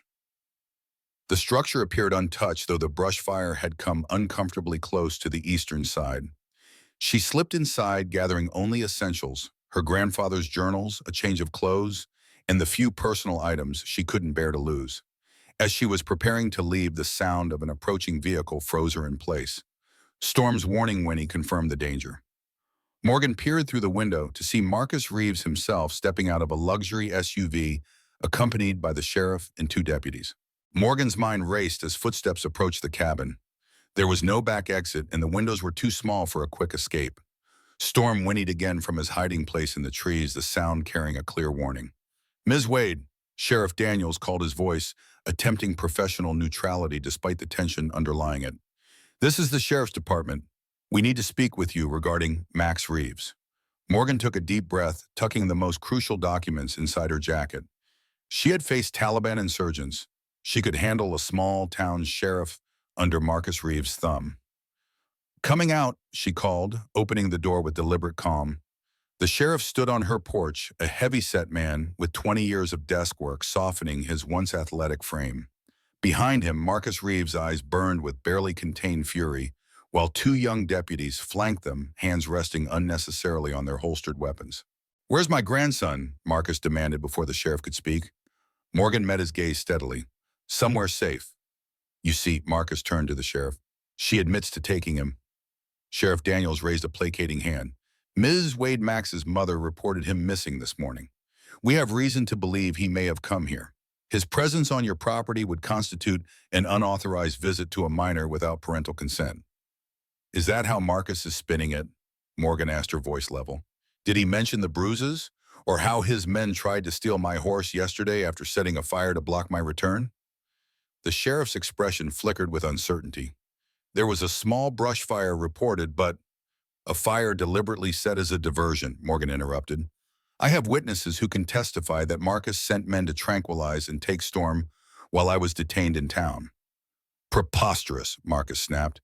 I don't have time for this nonsense. My grandson is missing, and this woman clearly knows where he is. Morgan stepped fully onto the porch, noting how the deputies tensed at her movement. Max came to me because he was afraid. He overheard your plans and ran when you caught him listening. She turned to the sheriff. Have you seen Max's face lately? Sheriff asked him about the bruises, about how his grandfather disciplines him. A flash of discomfort crossed the sheriff's features. Morgan pressed her advantage. This isn't about a missing child. It's about Marcus trying to silence anyone who stands in the way of his resort development, including his own grandson. Marcus's face darkened. That's slander. I could sue you, too. For telling the truth, Morgan challenged. Go ahead. I have evidence not just of your treatment of Max, but of your illegal attempts to develop protected land. She pulled out one of the documents, a copy, not the original, from her jacket. Including this agreement signed by your father acknowledging Dawn Valley's protected status. Marcus went very still, his eyes fixed on the paper. For the first time, uncertainty crept into his expression. Where did you get that? He asked, his voice dangerously soft. From the same place I got all the other documentation, treaties, historical designations, and cultural heritage protections that make your resort plans illegal. Morgan held his gaze. The originals are already in safe hands. If anything happens to me, Max Storm, or anyone else involved, they go straight to federal authorities. The sheriff, clearly uncomfortable with the direction the conversation had taken, cleared his throat. Look, Ms. Wade, we're just trying to locate a missing child. Max is safe, Morgan repeated firmly. I'll bring him to his mother once I have assurance that Marcus won't retaliate against him or me. This is absurd, Marcus sputtered. Sheriff, arrest her for kidnapping. The sheriff hesitated, glancing between them. Mr. Reeves, without evidence of force or coercion, and given Max's age, this might be more of a family court matter. I don't believe this, Marcus hissed. After everything my family has done for this county. A sudden commotion interrupted him as Storm burst from the trees, charging toward the cabin, with ears pinned and teeth bared. The deputies drew their weapons instinctively, but Morgan moved between them and the horse. Don't, she commanded. He won't hurt anyone unless threatened. Storm skidded to a halt at the bottom of the porch steps, his massive body blocking the stairs. He snorted, pawing the ground, his dark eyes fixed on Marcus with unmistakable hostility. Jesus, one of the deputies muttered, lowering his weapon slightly. That's the horse that killed Blake. The same horse Marcus's men were trying to steal yesterday, Morgan confirmed. She turned to the sheriff. I suggest you investigate the actual crimes here, Sheriff: arson, attempted theft, and child abuse, rather than fabricated kidnapping charges. The sheriff's discomfort was palpable now. He'd clearly expected a simple retrieval of a runaway child, not allegations that implicated the most powerful man in the county. This isn't over, Marcus said, his voice tight with controlled rage. That horse is dangerous and should be put down. Your cabin is on land with disputed ownership, and kidnapping a child, regardless of your justifications, is still a crime. Funny, I was just heading to town to present evidence at your resort meeting tonight, Morgan replied. Evidence that will clarify exactly who owns this land and what protections it carries. I'm sure the investors you've invited would be interested to learn about the legal obstacles your project faces. Marcus's expression hardened into a mask of cold calculation. Sheriff, I'd like to file formal charges. I think, the sheriff interrupted with unexpected firmness, that we should all take a step back here. He turned to Morgan. Ms. Wade, can you contact Max and confirm he's safe of his own free will? Of course, Morgan agreed, and I'll bring him to the station myself after tonight's town meeting. This is outrageous, Marcus began, but the sheriff silenced him with a raised hand. Mr. Reeves, given the conflicting claims here, I think it's best we proceed cautiously. He addressed Morgan again. I expect to see you and Max at the station by 9 tonight. In the meantime, I'll look into these other allegations. It wasn't a victory, but it was a reprieve. Morgan nodded, maintaining her composed exterior while relief flooded through her.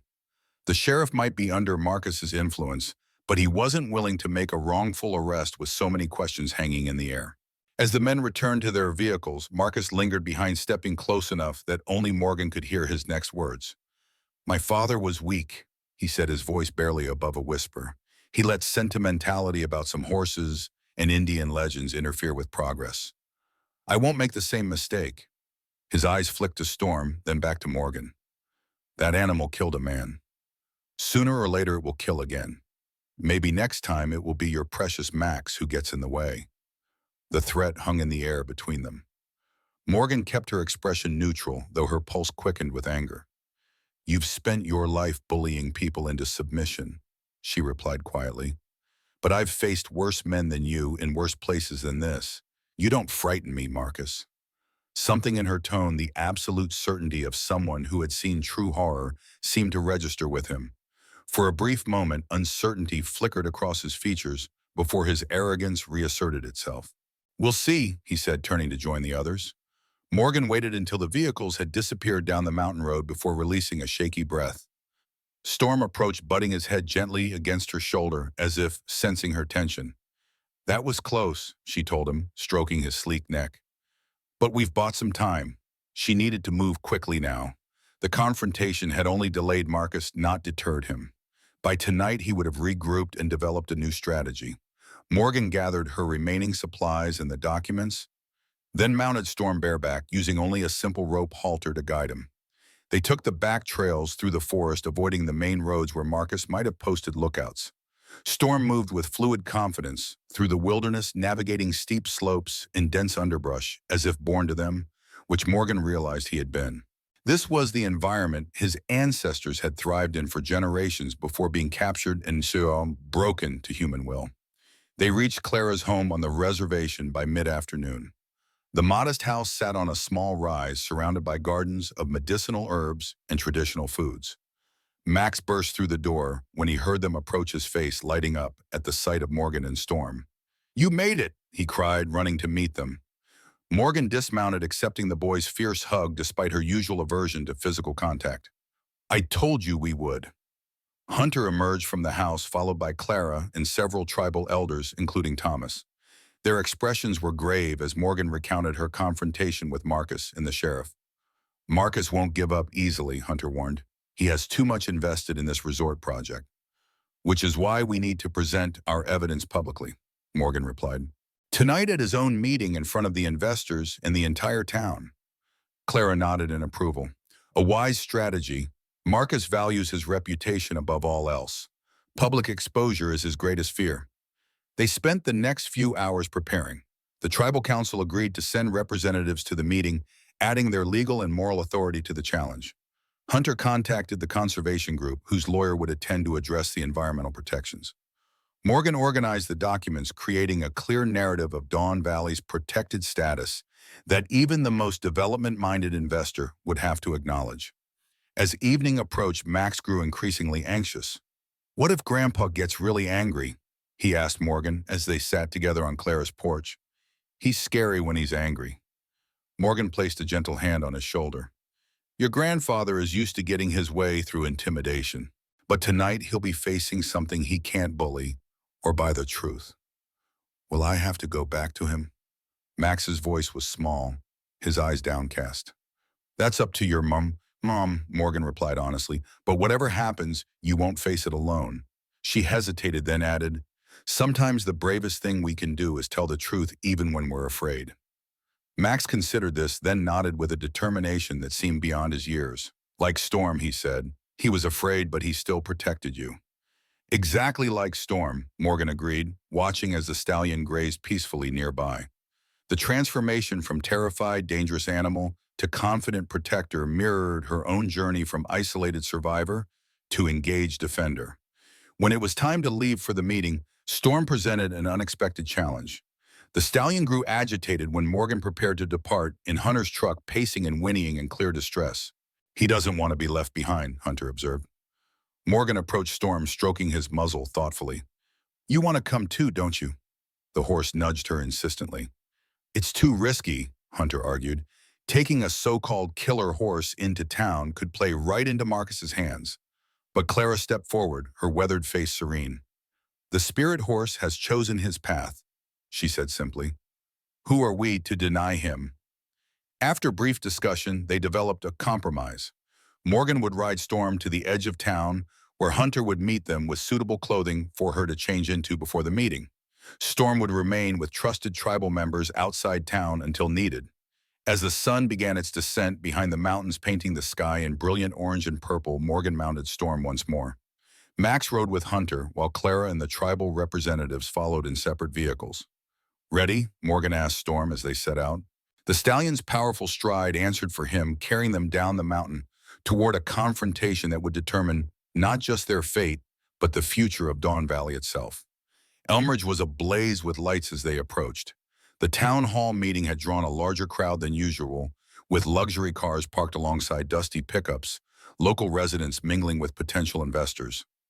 Morgan met Hunter at the agreed location, changing quickly from her riding clothes into the simple but professional outfit he had brought: dark jeans, a crisp white shirt, and a tailored jacket that covered the worst of the trail dust. Nervous? Hunter asked as they prepared to walk the final blocks to the town hall. Morgan considered the question. She had faced firefights in Afghanistan with less at stake personally, yet this confrontation with Marcus felt equally momentous. Not nervous, she decided. Determined. The town hall was packed when they arrived, extra chairs brought in to accommodate the overflow crowd.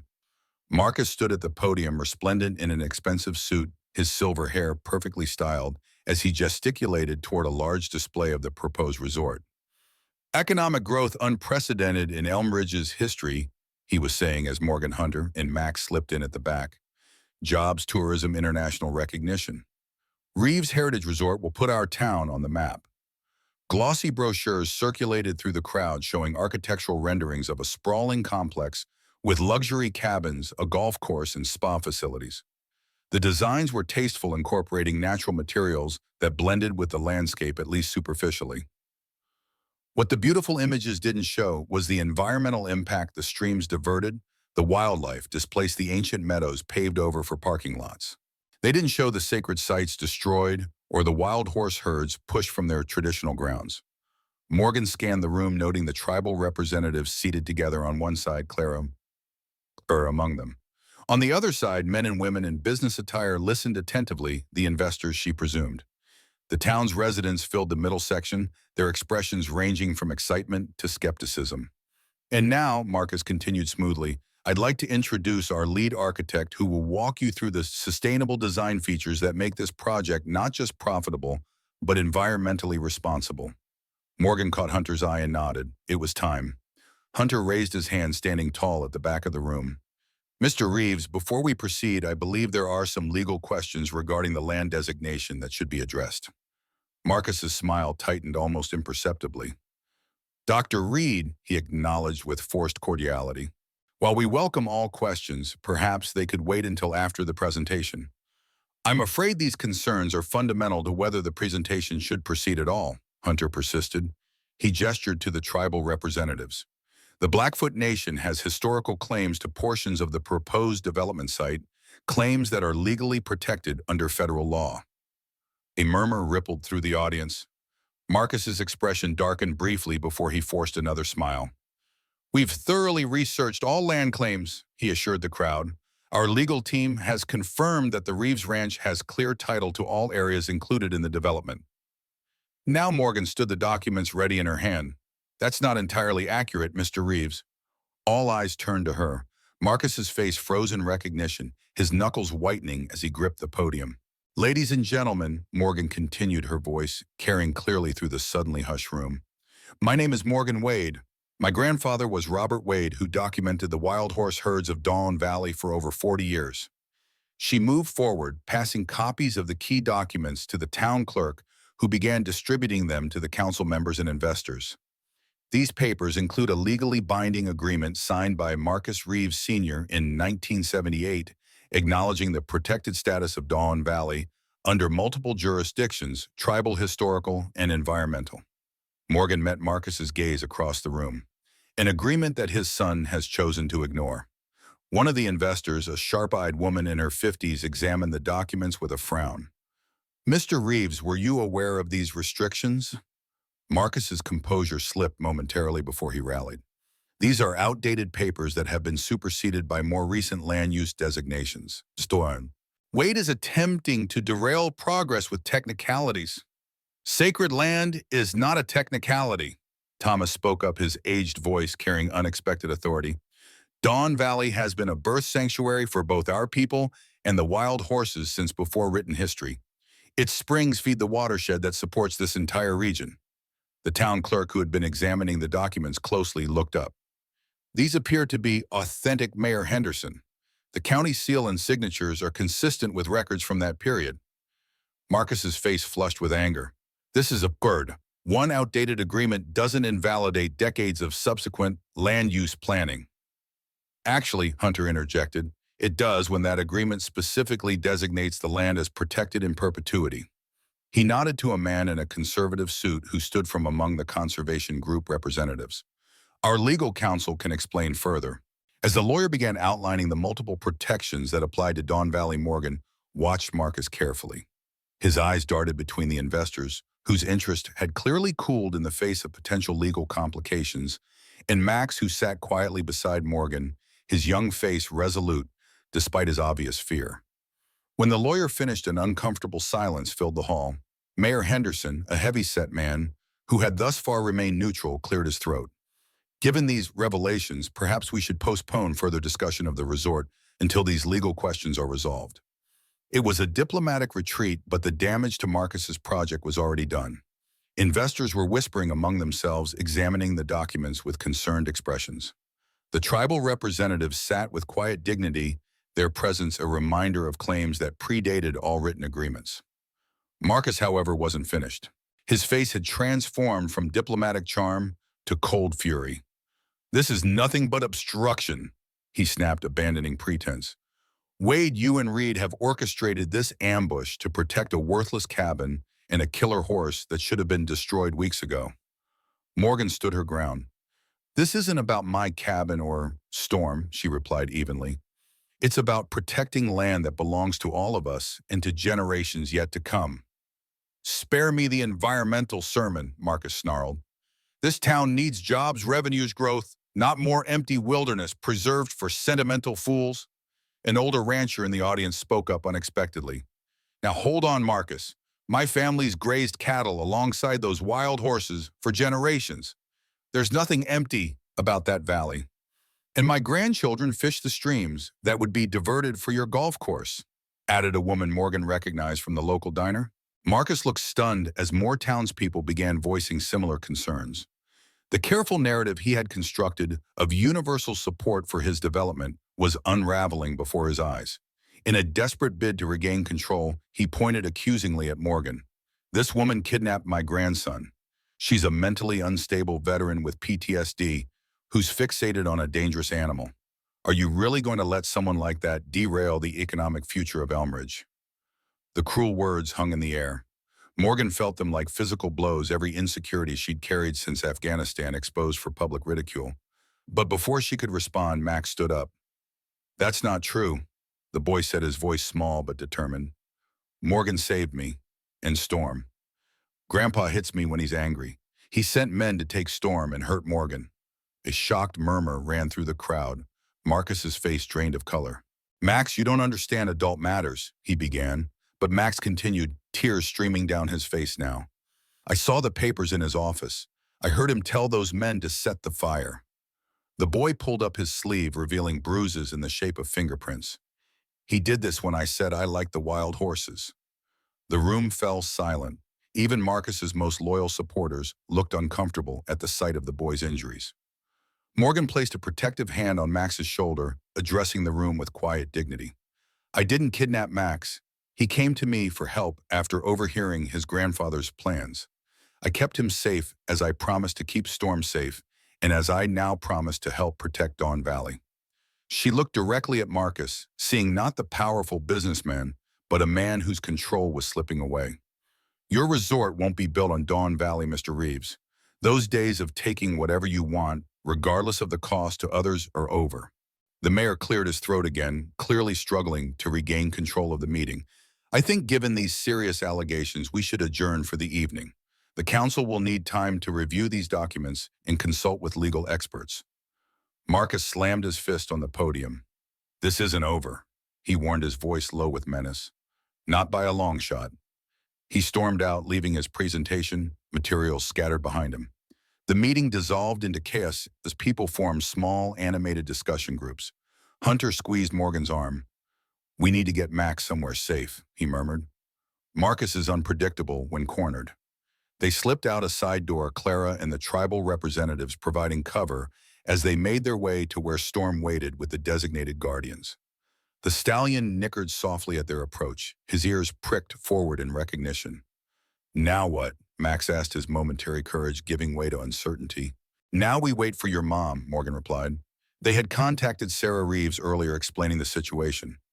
Max's mother had been trapped in an unhappy marriage with Marcus's son until his death in Iraq, then further trapped by financial dependence on her father-in-law. But hearing about Max's injuries had awakened something fierce in her, a mother's determination to protect her child, regardless of cost. They didn't have to wait long. A sedan pulled up and Sarah Reeves emerged, a slender woman with Max's same thoughtful eyes, her face lined with worry and relief. Max, she cried, gathering her son into a tight embrace. She looked over his head at Morgan. Thank you for protecting him. I should have done more sooner. You're doing it now, Morgan assured her. That's what matters. Sarah straightened, a new resolve in her bearing. I've filed for an emergency protection order. We're staying with my sister in Shepherd Creek until things settle. She glanced at Storm, who stood calmly beside Morgan. Max told me about your horse, about how you helped each other heal. Morgan nodded, unable to find words for the complex bond she had formed with the stallion. We need to leave town tonight, Sarah continued, but Max wanted to say goodbye first. She stepped back, giving her son space. Max approached Storm, slowly stroking the horse's muzzle with gentle hands. I'll miss you, he told the stallion before turning to Morgan. Both of you. Morgan knelt to his level. This isn't goodbye forever, she promised, just until things are safer. Will you and Storm still be here at Dawn Valley? Morgan glanced at Hunter, who had been speaking quietly with Clara and the tribal representatives. A plan was forming, not just to block Marcus's development, but to create something better in its place. Yes, she said, the certainty growing within her. We'll be here. After Sarah and Max departed, Morgan turned to Hunter. Marcus won't give up, she warned. He'll find another angle, another way to get what he wants. Probably, Hunter agreed. But neither will we. He nodded toward the tribal elders who were preparing to leave. Thomas and the council are initiating formal proceeding to have Dawn Valley designated as a historical landmark. With the documents you found and their testimony, it has a strong chance of approval. Morgan stroked Storm's neck, drawing comfort from his solid presence. And the conservation group. They're still interested in establishing the sanctuary, Hunter replied. More so now that we have documentation of the valley's historical use as a Mustang breeding ground. He hesitated, then added, they want to offer you a position as resident manager if you're interested. The idea took Morgan by surprise. She had been so focused on protecting what existed that she hadn't considered building something new. A sanctuary, she repeated thoughtfully, for horses like Storm. And people like Max, Hunter suggested quietly. A place of healing. Morgan looked up at the stars emerging in the darkening sky, thinking of all that had transpired since she first arrived in Elmridge. She had come seeking isolation, a place to hide from her wounds. Instead, she had found purpose, connection, even the beginnings of trust. I'd like that, she admitted, but first we need to make sure Marcus can't threaten it. They returned to the reservation for the night, knowing that Marcus would likely have people watching Morgan's cabin. Storm was given a comfortable corral near Clara's home, where he settled easily, seemingly content to be among the reservation's horses. Morgan slept fitfully, her dreams a chaotic blend of Afghan villages and Montana wilderness of gunfire and thunderstorms. She woke before dawn, a sense of unease pulling her from sleep. Outside, the world was silent except for the soft nickering of horses greeting the new day. Storm stood at the corral fence, watching her approach, his dark eyes alert. "Something's wrong," Morgan murmured, stroking his muzzle. Hunter emerged from the house, coffee in hand. "Sheriff called," he said without preamble. "Marcus is missing." Morgan frowned. "Missing. Left the town hall meeting last night, drove away in his SUV, and hasn't been seen since. His housekeeper reported he never came home." A cold feeling settled in Morgan's stomach. He's planning something. They spent the morning in tense preparation, uncertain what form Marcus's retaliation might take. The tribal council provided additional security around the reservation, while Hunter's conservation contacts monitored the access roads to Dawn Valley. By midday, when no threat had materialized, Morgan made a decision. "I need to check the cabin," she told Hunter. "If Marcus is going to make a move, that's where he'll start." "It could be a trap," Hunter warned. Morgan nodded, almost certainly. "But I can't hide forever." She glanced at Storm, who had remained unusually alert all morning. "Besides, I have good backup." Despite his misgivings, Hunter agreed to the plan. Morgan would approach the cabin from the ridge trail, which offered better visibility and multiple escape routes. Hunter would circle around from the opposite direction, creating a pincer movement that would reveal any ambush. The ride back to Black Crest Mountain was tense but uneventful. Storm moved with practiced confidence through the forest, his hooves nearly silent on the pine needle carpet. Morgan's military training resurfaced in her heightened awareness, every sense alert for danger. When they reached the overlook above her cabin, Morgan paused to survey the scene. Osakamama. The structure appeared untouched, no vehicles visible nearby. The brush fire had been extinguished, leaving a black scar across the eastern slope. Something still felt wrong. The silence was too complete.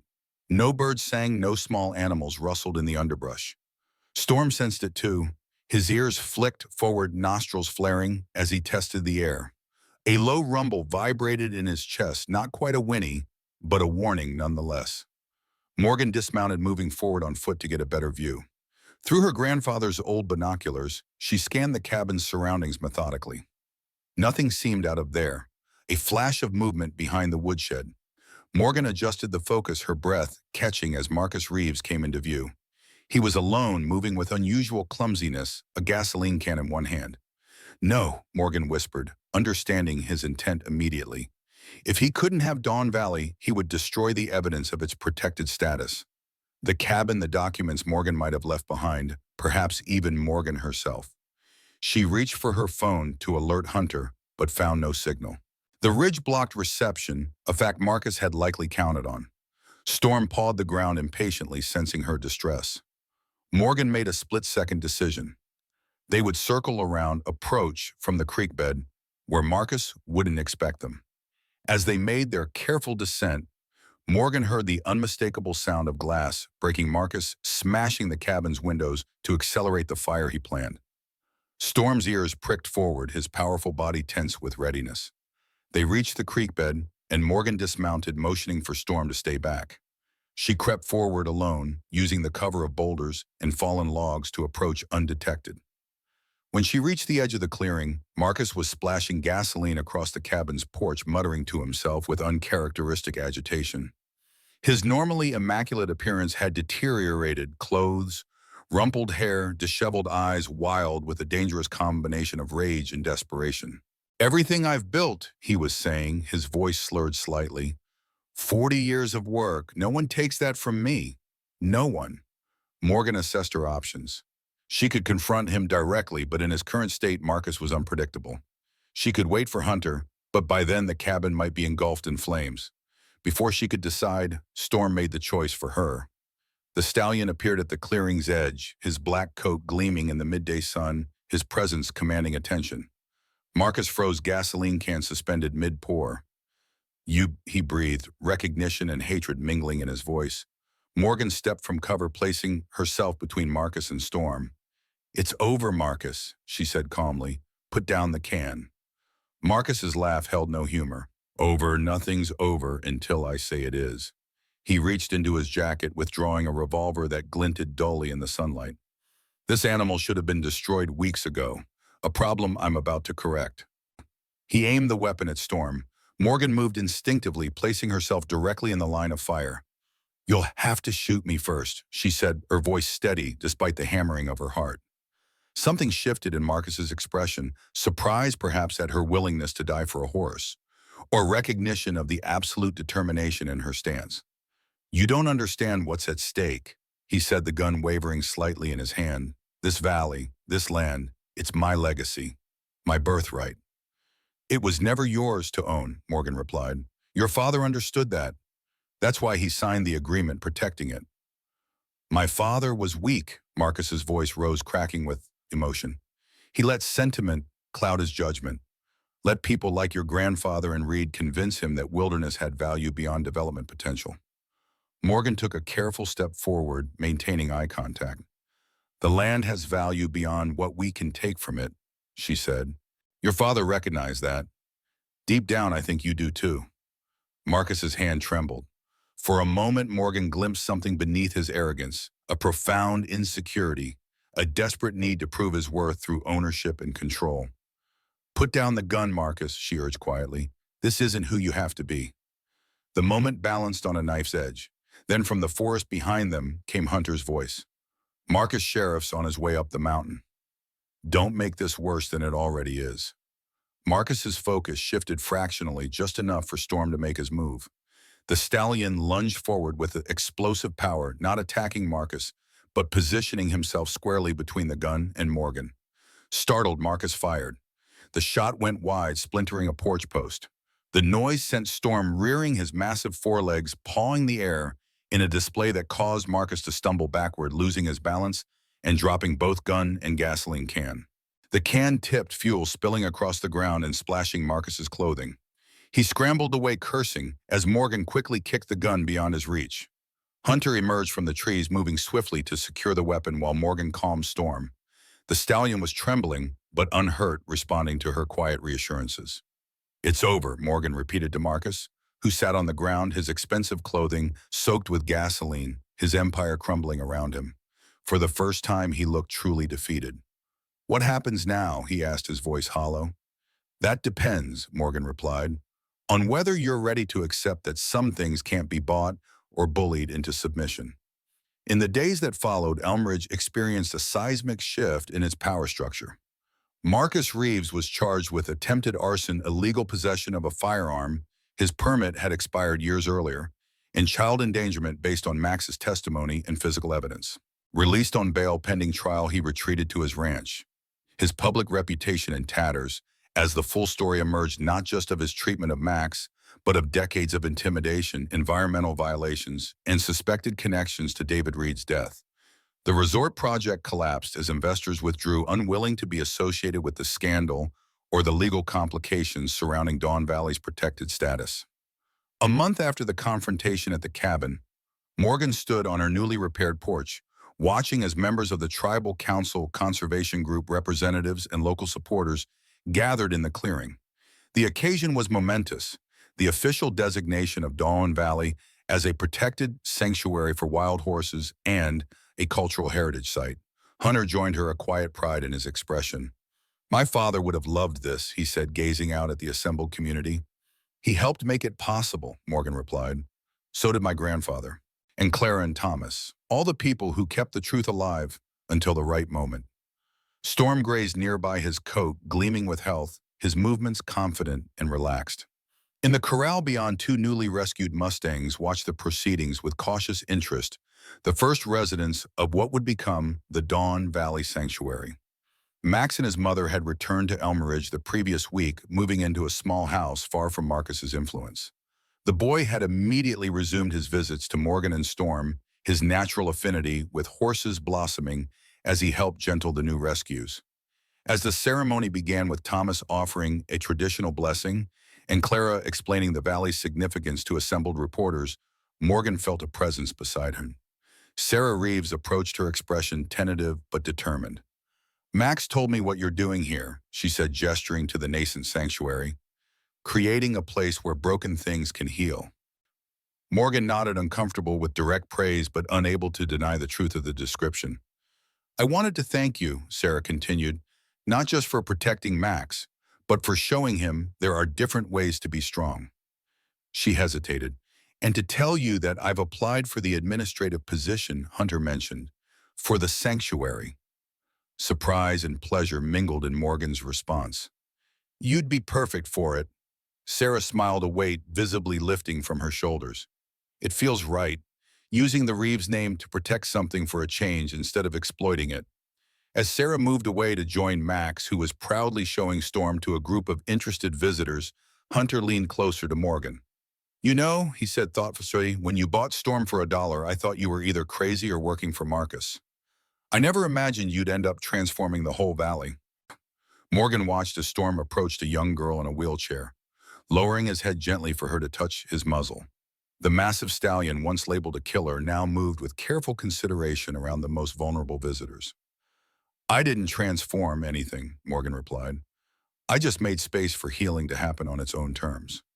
She glanced at Hunter. Kind of like what you did for me. Their hands found each other, fingers intertwining naturally. The connection that had grown between them, tentative at first, then strengthening through shared purpose and understanding, felt as significant as her bond with Storm, though different in nature. The ceremony concluded with the unveiling of a simple sign at the valley's entrance, Dawn Valley Sanctuary, where healing begins. Beneath the words was a silhouette of a horse and rider moving forward together. As twilight settled over the mountains, the visitors departed, leaving Morgan alone with Storm and the deepening peace of the valley. She sat on the porch steps, the stallion standing beside her, both of them watching as the first stars appeared overhead. We did it, she told him softly, stroking his sleek neck. We found our way home. Storm nickered gently in response, his breath warm against her cheek. In the distance, a lone wolf howled, not a threat, but a reminder that the wilderness still existed, wild and free beyond human control. Morgan thought of all they had overcome, her trauma from Afghanistan, Storm's terror from abuse, Marcus's attempts to destroy them both. The journey had transformed them all, leaving its imprint like the rising sun, marking a new day after the longest night. Dawn Valley would never be the same. Neither would she. The scars remained on her face, on her heart, and her memories, but they no longer defined her. They were simply part of a larger story, one still being written with each sunrise. Storm shifted beside her, ears pricked toward the valley where his ancestors had run free for centuries. Morgan followed his gaze, imagining future generations of wild horses racing across those meadows, future visitors finding healing in their presence. What do you think? She asked him, ready for what comes next. The stallion turned to meet her eyes, his gaze holding the wisdom of his kind patient, enduring alive to each moment. Then he nudged her gently as if to say, we face it together. Morgan smiled and rose to her feet, her hand resting on Storm's powerful shoulder as they stood side by side in the gathering darkness. Two survivors who had become so much more, guardians of a legacy, builders of a sanctuary, bearers of Dawn's imprint. Behind them, the cabin's windows glowed with warm light, a beacon calling others home to heal. Before them stretched the valley, wild and waiting, filled with possibilities yet to unfold. And in that perfect balance between shelter and freedom, between past wounds and future hope, Morgan Wade and her once wild horse found their truest selves, not broken, but beautifully, powerfully whole.